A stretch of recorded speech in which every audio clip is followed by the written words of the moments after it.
മനസ്സിൽ നീ എപ്പോഴും മന്ത്രാനുഭൂതിയാം മഞ്ഞിന്റെ വൽക്കലം പുതച്ചിരുന്നു. തുടിയായി ഞാൻ ഉണരുമ്പോൾ ഇടനെഞ്ചിൽ നീ എന്നും ഒരു രുദ്രതാളമായി ചേർന്നിരുന്നു.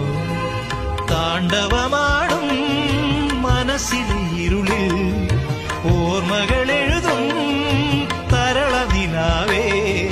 വിട പറയും പ്രിയ സഖിയുടെ മൗന നൊമ്പരങ്ങൾ അറിയൂ. ആകാശദീപങ്ങൾ സാക്ഷി, ആഗ്നേയ ശൈലങ്ങൾ സാക്ഷി, അകമെരിയും